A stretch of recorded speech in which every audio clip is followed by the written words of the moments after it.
اسی لیے ابو علی سینا اور ہم جب مکتوبات شریف پڑھ رہے تھے، یہ عین القضات اور اس کی جو حوالے ہم نے آپ کے سامنے رکھے ہیں، حضرت مجدد الفسانی سرہندی رحمۃ اللہ علیہ اپنے مکتوبات میں اس کا ذکر کرتے ہیں۔ حضرت مجدد الفسانی رحمۃ اللہ علیہ خود کسی کے خط کا جواب دے رہے ہیں، 245 نمبر خط ہے حضرت کا، اور فرماتے ہیں کہ استفسار دوم عام بودے کہ نوشتہ بودند کہ شیخ ابو سعید ابو الخیر طلب دلیل بمقصود از ابو علی سینہ نمودہ بودند، او در جواب نوشتے کہ در آئے در کفر حقیقی۔ یہ ساری فارسی میں ہے، اب فارسی نہ پڑھی ہوئی ہو نا تو پھر کیا کرے گا؟ ہم اس کا ایک مستند ترجمہ آپ کو سنا دیتے ہیں، مشکل ہے اس کو سمجھنا، لیکن یہ کہ اس سے آپ کو اندازہ ہوگا کہ یہ پوری طرح الہاد کے مقابلے میں مسلح تھے، چکنے تھے، سرحدوں کی حفاظت انہوں نے کی ہے خدا کے دین کی۔ تحریر فرمایا ہے کہ ملا محمد صالح تھے جنہوں نے حضرت رحمۃ اللہ کو خط لکھا تھا، اس خط کے جواب میں فرماتے ہیں کہ دوسرا استفسار یہ تھا کہ آپ نے لکھا تھا کہ شیخ ابو سعید ابو الخیر نے ابو علی سینا سے مقصود پر دلیل طلب کی تھی، اور اس نے جواب میں ابو علی سینا نے جواباً فرمایا تھا، حضرت ابو سعید رحمۃ اللہ نے فلسفے پر تنقید کی تھی اور انہوں نے کہا تھا کہ شکل اول سے تم خدا تک پہنچنا چاہتے ہو، شکل اول ہی ناقص ہے، تسلسل اور دور لازمات ہے۔ اب یہ ساری فلسفے کی بحث ہے۔ تو حضرت ابو سعید رحمۃ اللہ علیہ کے اس فرمانے پہ ابو علی سینا نے انہیں جواب لکھا تھا۔ تو یہاں پہ یہ قصہ ہے کہ حضرت ابو سعید رحمۃ اللہ علیہ نے دلیل طلب کی تو ابو علی سینا نے جواب میں لکھا کہ ابو سعید کفر حقیقی سے باہر آؤ، اور اسلام جو ہے تمہارا ظاہری مذہب، اس سے نکلو اور کفر حقیقی میں داخل ہو جاؤ، اور جو تم اسلام کرتے رہتے ہو اس سے باہر آؤ۔ حضرت شیخ ابو سعید رحمۃ اللہ نے عین القضات کی طرف لکھا کہ مگر 1,00,000 برس خدا کی عبادت کرتا تو مجھے وہ فائدہ حاصل نہ ہوتا جو مجھے ابو علی سینا کے اس جملے سے فائدہ ہوا۔ یہ حضرت مجدد رحمۃ اللہ نے بحث لکھی ہے، یہ اس لیے دکھانا مقصود ہے کہ یہ جو گزر گئے ہیں نا، یہ لوگ کوئی بچے نہیں تھے، یہ ان ساری چیزوں کو سمجھتے تھے، جانتے تھے، اور پھر وہ الہاد اور اس چیز کی بحث کرتے تھے۔ یہ مکتوبات شریف ہم نے اپنے زمانے کے عارف باللہ حضرت خان محمد صاحب رحمۃ اللہ علیہ کندیاں شریف کے جو سجادہ نشین تھے ان سے پڑھے تھے۔ حضرت رحمۃ اللہ ایک قصہ سنایا تھا مکتوبات پڑھاتے ہوئے، رکے اور پھر ارشاد فرمایا تھا، ہم نے سوچا کہ انہوں نے تو فرمایا تھا یہ قصہ کسی حوالے سے نقل کریں، کل کو پھر پوچھیں گے کہ یہ حوالہ کہاں ہے، یہ کس کتاب میں آیا۔ حضرت ابو سعید رحمۃ اللہ علیہ کی کتاب ہے اسرار التوحید، محمد بن منور ہیں انہوں نے لکھی ہے، اور اس کے ساتھ ایک اور رسالہ بھی ہے حرائیہ، یہ عبید اللہ بن محمود کا لکھا ہوا ہے، اور جو ہمارے سامنے اس کا نسخہ ہے یہ 1899 کا ہے اور روس سے چھپا ہے، اسی لیے اس پہ لکھا ہے کہ خلد اللہ ملک، روس کو اللہ ہمیشہ سلامت رکھے، یہ کتاب یہاں سے چھپ رہی ہے 1899 میں، تقریباً 125 سال ہو گیا نا۔ اس میں وہ لکھتے ہیں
شیخ ما روزی،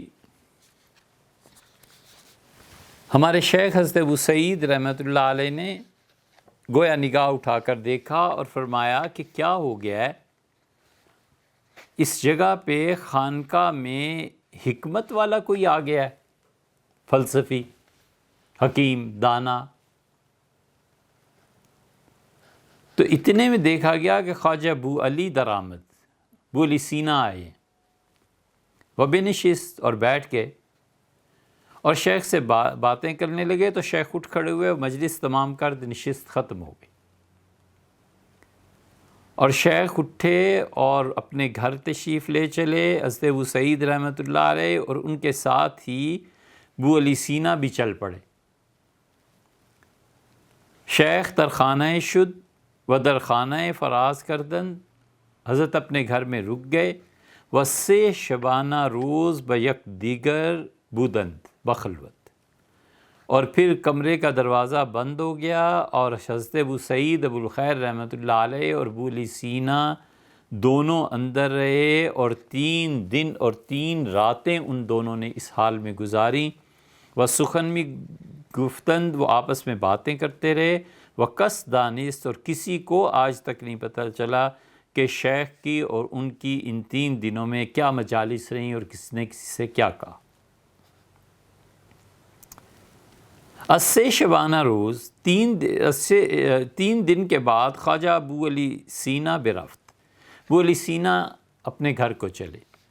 شاگردان از خواجہ ابو علی برسیدند، تو جو لڑکے خانقاہ میں جمع تھے، جو بھی طالب آئے ہوئے تھے، ابو علی سینا کے پیچھے بھاگ پڑے، اور انہوں نے کہا کہ شیخ چگونا گفتی، کیا باتیں ہوئیں، کیا گفتگو ہوئی؟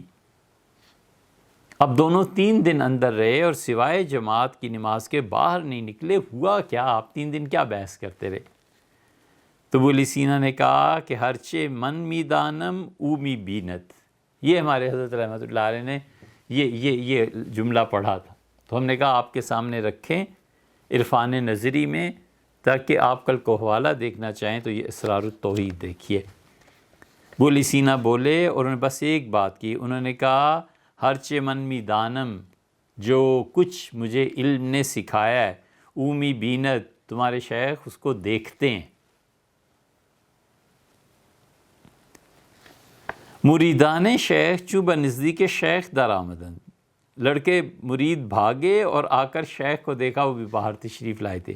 از شیخ سوال کردند، انہوں نے حضرت ابو سعید رحمۃ اللہ سے پوچھا کہ اے شیخ، بو علی را چن گفتی ہرچے ما می بینم ادانت، اور یہ بو علی سینا یہ کہہ کے گئے ہیں کہ جہاں تک میں اپنے علم تک پہنچا ہوں، علم سے شیخ دیکھتے ہیں، تو آپ کیا فرماتے ہیں؟ تو شیخ نے کہا ابو علی سینا جہاں تک پہنچے ہیں علم سے، وہ میری نگاہ میں ہے۔ اس نے کہا جہاں تک پہنچا ہوں شیخ دیکھتے ہیں، شیخ نے کہا کہ جہاں تک وہ پہنچتے ہیں وہ میں دیکھتا ہوں۔ یعنی جس عالم تک ان کی رسائی بذریعہ علم ہوئی ہے، اس عالم تک میری رسائی مشاہدے میں ہے، اور ظاہر ہے کہ مشاہدہ علم سے قوی ہے۔ دیں اس کی دلیل قرآن کریم سے کہ مشاہدہ علم سے قوی ہوتا ہے۔ حضرت موسیٰ علیہ السلام کو اللہ نے کہا نا کہ آپ کی قوم شرک پہ آ گئی ہے، بچڑے کی عبادت کرنے لگے ہیں، تو اس وقت تو وہ چپ رہے۔ واپس آئے تو حضرت ہارون علیہ السلام کو بھائی کو پکڑ لیا، جب دیکھا قوم شرک کر رہی ہے تو وہ بہت پریشان، کہنے لگے بھائی یہ کیا کیا ہے تم نے، قوم کا خیال نہیں کیا، یہ شرک کرنے لگ گئے۔ القل الواح، اور جو اللہ نے تختیاں دی تھیں تورات کی، رکھ دیں زمین پہ۔ اتنا غصہ انہیں آیا۔ اس کا مطلب یہ ہے کہ مشاہدہ علم سے قوی ہے۔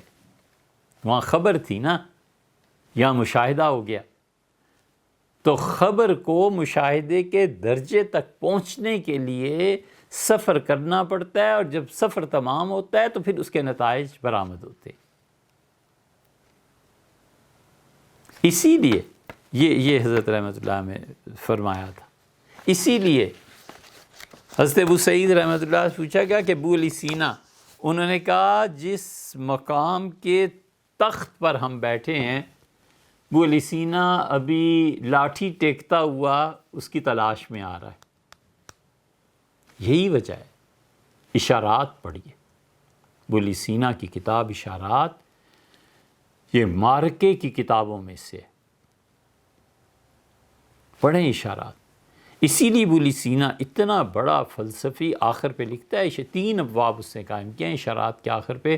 اس نے صاف لکھا ہے، اس نے کہا کہ اولیاء اللہ کے جو الہامات اور جو چیزیں انہیں عالم کشف اور خواب میں دکھائی جاتی ہیں اس کا انکار نہیں کرنا چاہیے۔ یہ سارا عرفان نظری، اس لیے ہم کہتے ہیں کہ اس عرفان نظری کو اب ہمیں اپنے مدارس میں پڑھانا چاہیے، اس لیے کہ ہمارے بچے جانتے ہی نہیں ابو علی سینا کون تھے، ابن عربی کون تھے، حکیم صنائی کون تھے۔ ایسے ہی تو نہیں، علامہ اقبال جب وہاں گئے تھے اور سراس مسعود، اقبال اور سید سلیمان ندوی رحمہ اللہ یہ تینوں گئے تھے، تو سید صاحب نے خود لکھا ہے کہ میں تو فاتحہ پڑھ کے باہر آ کے بیٹھ گیا، اور علامہ اقبال حکیم صنائی غزنوی رحمۃ اللہ علیہ کی قبر پہ آدھے گھنٹے کے قریب کھڑے مسلسل روتے رہے اس حکیم کی قبر پہ۔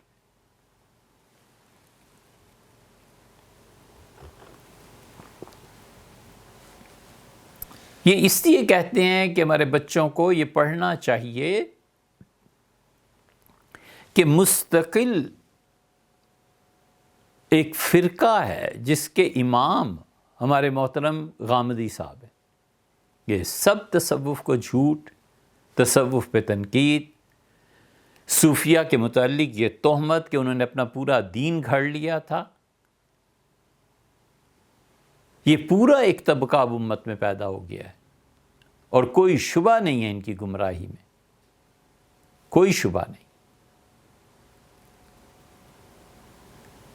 میرے لیے بہتر ہے کہ میں حضرت مجدد، ابن عربی، مولانا رومی، حکیم صنائی، تبع تابعین سے لے کے ابن عربی اور ابن عربی کے دور سے لے کے اب ہمارے دور تک یہ جو صوفیاء کرام اور اولیاء اللہ گزرے ہیں، یہ سارے سلسلے نقشبندی کیا اور چشتی کیا اور چشتیوں کی 2 شاخیں صابری اور نظامی کیا اور سلسلہ سہروردیہ اور قادریہ اور شیخ عبدالقادر جیلانی رحمۃ اللہ علیہ، میں انہیں حق پہ مان لوں، میرے لیے یہ بہتر ہے بجائے اس کے کہ ان سب کو گمراہ قرار دوں اور جناب جاوید غامدی صاحب کو کہوں کہ آپ ٹھیک ہے۔ مجھے بھی اپنا حشر عزیز ہے، میں بھی چاہتا ہوں کہ اللہ قیامت میں ان لوگوں کے ساتھ اٹھائے نہ کہ ان کے ساتھ۔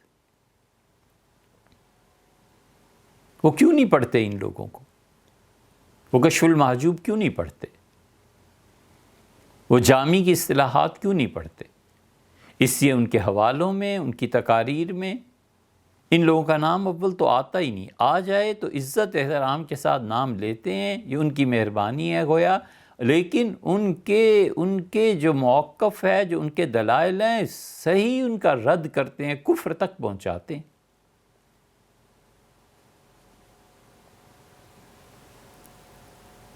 آپ اس فریب کو دیکھیں، یہ غار حرا کا انکار کیوں ہے؟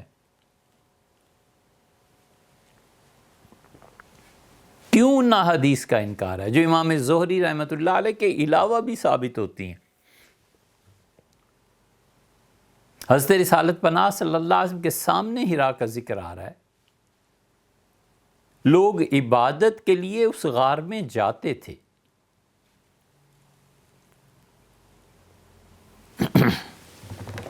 حضرت رسالت پناہ صلی اللہ علیہ وسلم کے جد امجد حضرت عبد المطلب جاتے تھے، یہ ورقہ بن نوفل جاتے تھے۔ ورقہ بن نوفل کا نام جناب جاوید غامدی صاحب نے ان کے لہجے سے جو اس کے لیے کم سے کم ہمیں محسوس یہ ہوا کہ حقارت کا عنصر ہے، نہ ہو تو اللہ معاف کرے مجھے، اللہ نہ کرے کہ میں کسی ناانصافی میں پڑ جاؤں۔ ورقہ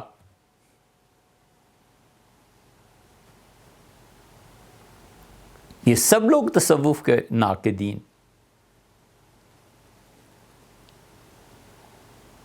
مسئلہ کیا ہے غار حرا میں؟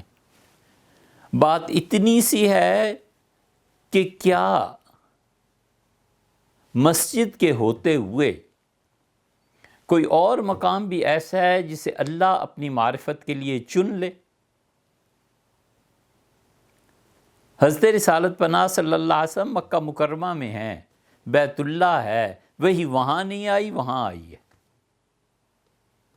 بتانا یہ چاہتے ہیں کہ یہ جتنی خانقاہیں ہیں، یہ سلوک اور عرفان کی حصول کے لیے، اب نہیں، پہلے اس کے لیے ان جگہوں کو جو امام باڑہ کہلاتی تھی بنایا گیا تھا، تاکہ عرفان کے منازل کے لیے خانقاہیں بنائی گئی تھی اس مقصد کے لیے۔